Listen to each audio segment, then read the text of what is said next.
நாங்கள் இப்போ ஹார்பர் வந்துட்டோம். ஸ்விம்மிங்கை பொறுத்த வரைக்கும் எஸ்ன்ற லெவலில் கூட நம்மளுக்கு தெரியாது.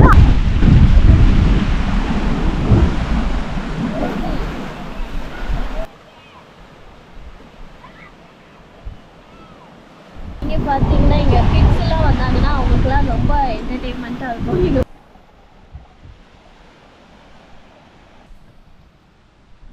தெரிஞ்சோ தெரியாமையோ நீங்கள் இந்த வீடியோவை கிளிக் பண்ணிவிட்டு உள்ளே வந்துட்டீங்க. இந்த வீடியோவை கிளிக் பண்ணது உங்கள் கெட்ட நேரமோ இல்லை ஏன் நல்ல நேரமோ தெரில, வந்தது தான் வந்துட்டீங்க. இந்த வீடியோ ஃபுல்லாக பார்த்துட்டு போங்க. மறக்காமல் சப்ஸ்கிரைப் பண்ணிடுங்க. நாங்கள் இப்போ ஹார்பர் வந்துட்டோம்.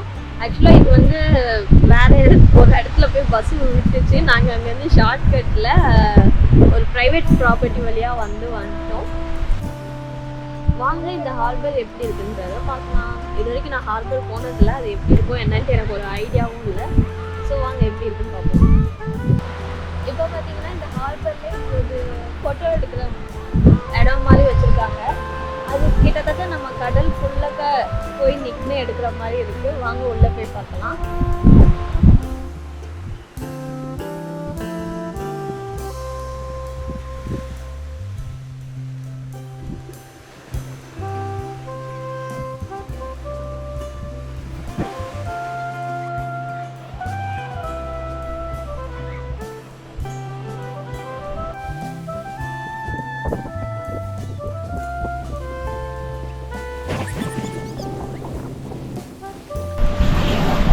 பார்த்தீங்கன்னா நம்ம கடல்ல இறங்கி கால் வைக்கிறதுக்கும் செட் பண்ணியிருக்காங்க. வாங்க.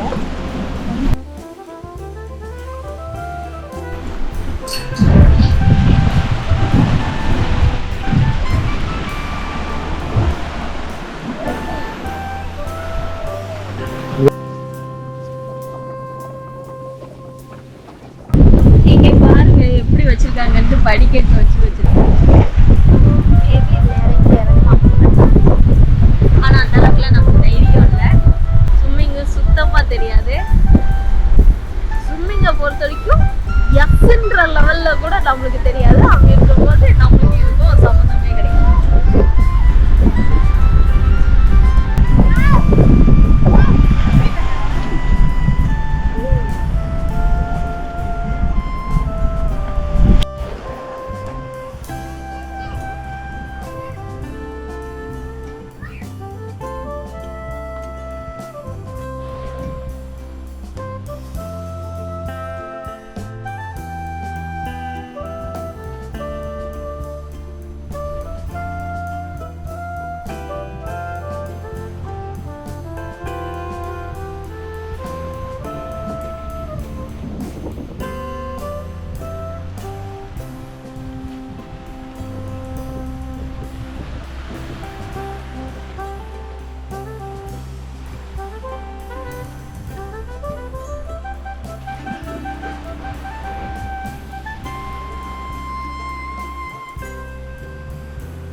பார்த்தீங்கன்னா இங்கே கிட்ஸ் எல்லாம் வந்தாங்கன்னா அவங்களுக்குலாம் ரொம்ப என்டர்டெயின்மெண்ட்டாக இருக்கும். இங்கே பாருங்க, ஏன்னா அவங்களுக்கு சைக்கிளிங் பண்ணுறதுக்கு கூட அந்த அளவுக்கு பிளான்டாக பண்ணி வச்சுருக்காங்க.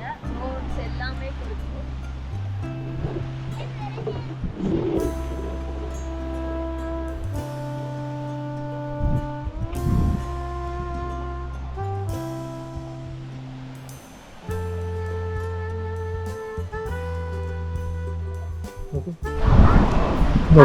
நாங்கள் இந்த அயனாப்பாலை பார்த்த வரைக்கும் நிறைய பேர் வந்து அவங்க பாட்டி கூட பேரனுங்க வந்திருக்காங்க, இல்லை பேத்திங்க வந்திருக்காங்க, அப்படி இல்லைன்னா இது தாத்தா கூட அந்த பிள்ளைங்க அந்த மாதிரி தான் வந்திருக்காங்க. வேலியாக தான் இந்த மாதிரி டைமில் வந்து கப்புள்ஸ் அப்படிலாம் வராங்க. நம்மலாம் இது பார்க்குறதுக்கு எப்படி தரமா இருக்குது. நம்மலாம் இது லீவுக்கு, சம்மர் வெக்கேஷன், இந்த மாதிரி கிறிஸ்மஸ் லீவுக்கு இதுக்கெல்லாம் ஊருக்கு போகி அப்பமெல்லாம் நம்ம யார் வீட்டுக்கு போவோம்? தாத்தா பாட்டி வீட்டுக்கு போவோம்.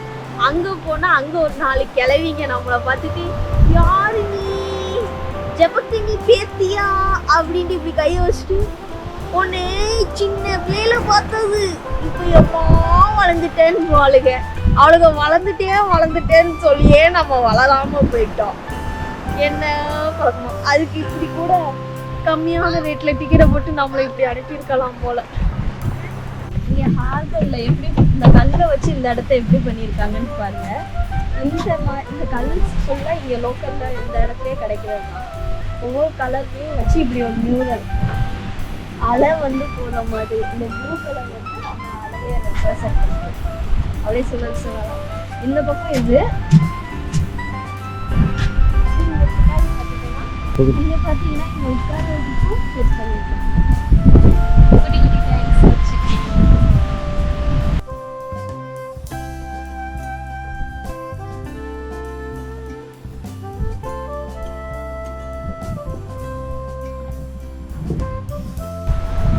இங்கே இந்த ஹார்பரை பார்த்தீங்கன்னா நிறையா கிட்ஸ் ப்ளே கிரவுண்ட் அந்த மாதிரிலாம் வச்சு அழகாக டிசைன் பண்ணியிருக்காங்க. அது மட்டும் இல்லாமல் இன்னும் இப்போ வந்து நம்ம கொஞ்சம் தூரம் தான் நடந்து வந்திருக்கோம். இன்னும் ரொம்ப தூரம் போக வேண்டியது இருக்குது. வாங்க போய் நடந்துக்கிட்டே பார்ப்போம்.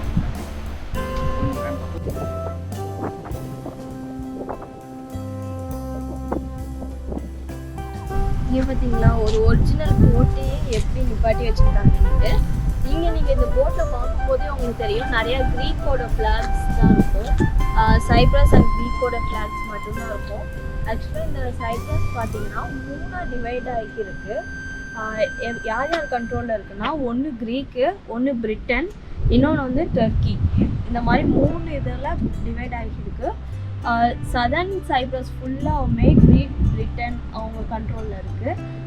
மோஸ்ட்லி சதர்ன் ஃபுல்லாகவுமே க்ரீக் கண்ட்ரோலில் தான் இருக்குது.